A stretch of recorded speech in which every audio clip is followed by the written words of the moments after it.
नमस्कार मित्रों, आप सभी का लॉजिकल सनातन ज्ञान चैनल में स्वागत है।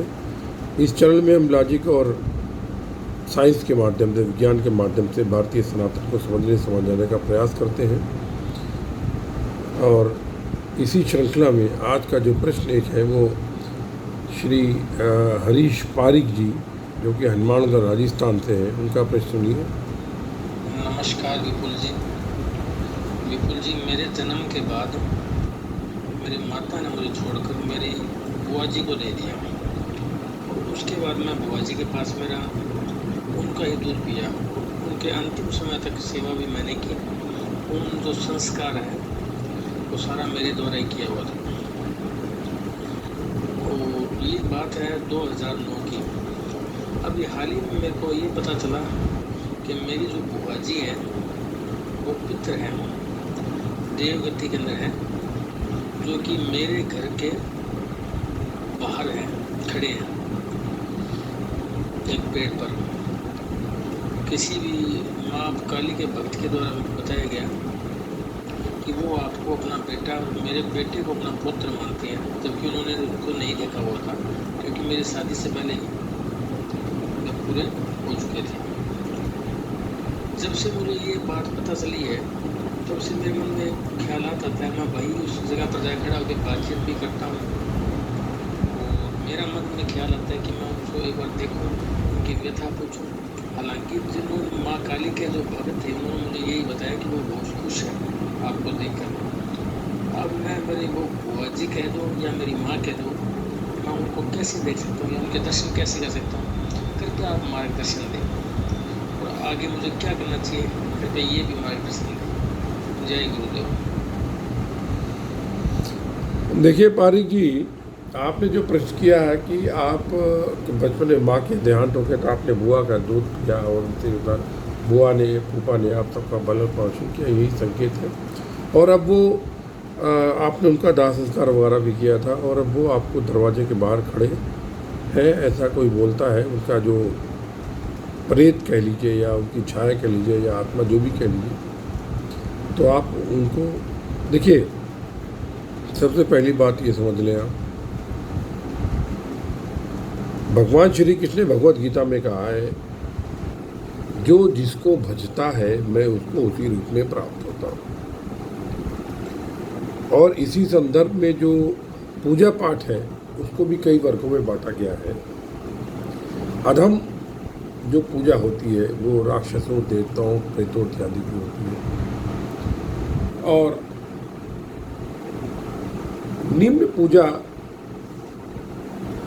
या कुछ थोड़ी बेटर पूजा कह लीजिए आप, पितरों की पूजा जो पितृपक्ष में ही होती है। और उच्च कोटि और बीच में मध्यम पूजा सकाम है, और उच्च कोटि की पूजा निष्काम है, जो भावना करती है। तो आपके पितर वहाँ जो खड़े दिखाई दे रहे हैं, देखिए, लल एक कश्मीर में हमारी परंपरा में की थी। एक लल एक बहुत बड़ी साध्वी पैदा हुई थी 13वीं-14वीं सदी में। उनके मतलब बहुत उच्च कोटि की अवस्था थी, उनके वस्त्र वगैरह फट जाते थे ध्यान में, तो उनके घर वालों ने उनकी शादी कर दी। वो पति के पास बहुत न्यूट्रल रहती थी, सबको रुचि नहीं लेती। तो पति एक दिन बहुत गुस्से में आया और उनको तमाम कहा उल्टा सीधा। तो उन्होंने कहा, अच्छा बैठो मेरे पास। और लल ने उनके पति के सर पे हाथ रखा, पति का ध्यान लग गया और पति पूर्व जन्म में चला गया। तो उसने पूर्व जन्म में देखा कि ये जो उनकी पत्नी बन के बैठी हुई थी, ये पूर्व जन्म उनकी माता थी। ये देख करके उनका पति मतलब हद पर धो गया। लंबी कहानी है लल की, मतलब एक छोटी सी घटना मैंने आपको बताई। कहने का तात्पर्य ये है कि वो बाहर अगर खड़े हैं तो ये उनकी अज्ञानता है, उनका मोह है। और आप यदि उस मोह में बंध रहे हैं तो ये आपकी अज्ञानता है, और मैं अगर कुछ हद तक कहूँ तो मूर्खता है। देखिए, उनको अगर बोलना होगा तो खुद आपके पास ध्यान में आके बोलेंगे। बहुत से लोग, मैं ये नहीं कहता हूँ कि काली के भक्त गलत है, सही है, लेकिन बहुत से लोग नकली भी हैं। वो पैसा प्राप्त करने के लिए, पूजा प्राप्त में पैसे ऐंठने के लिए बहुत तरह तरह कहानियाँ बताते हैं। और पितर घर के बाहर खड़े हैं, ये बात मेरी समझ में बिल्कुल नहीं आती है, बिल्कुल भी नहीं आती। क्योंकि आपका ये केस अजीब तरीके का है, ये मतलब मुझे इसमें कुछ सत्यता नहीं दिख रही है। हाँ, यदि आपके मन में उनके प्रति सम्मान है और भाव है, तो आप यदि उनको मुक्त करना चाहते हैं तो प्रभु से आप उनकी मुक्ति की प्रार्थना कीजिए। और यदि आप बहुत अधिक अगर उनके मतलब उनके क्या कहते हैं एहसान तले दबे हुए हैं और दबे, तो आप क्या कर सकते हैं, अपनी संकल्प के द्वारा अपनी जो पुण्य है, जो पूजा है, उसके जो मतलब उसका जो फल है, वो आप दान करके उनको मुक्त कर सकते हैं। अपनी परंपरा के एक स्वामी लोकनाथ तीर्थ जी महाराज गए थे, बहुत पहले की बात है, वो उनका आश्रम नासिक में है। तो वो नासिक पहुँचे थे तो वहाँ पर पंडों का राज्य था और ये युवा सन्यासी 18, 19, 20 साल के जब वहाँ पहुँचे तो लोगों ने कहा उस खंडर में ठहर जा करके, ठहरने पूछे तो वो खंडर में चले गए। तो खंडर में उन धुनी रमाई तो वहाँ रात भर वो प्रेतों को मुक्त करते रहे तप के द्वारा। जब वहाँ से बाहर जीवित निकले तो सारे पंडे जो थे वो सब आश्चर्यचकित रह गए, जीवित कैसे, क्योंकि उस खंडर में जो जाता था वो मर के निकलता था, ये जीवित निकल आए थे। तो कहने का तात्पर्य आप तप के द्वारा, संकल्प के द्वारा उनको मुक्ति दिला सकते हैं। और इस विधि के लिए मंत्र का निर्माण भी किया जा सकता है।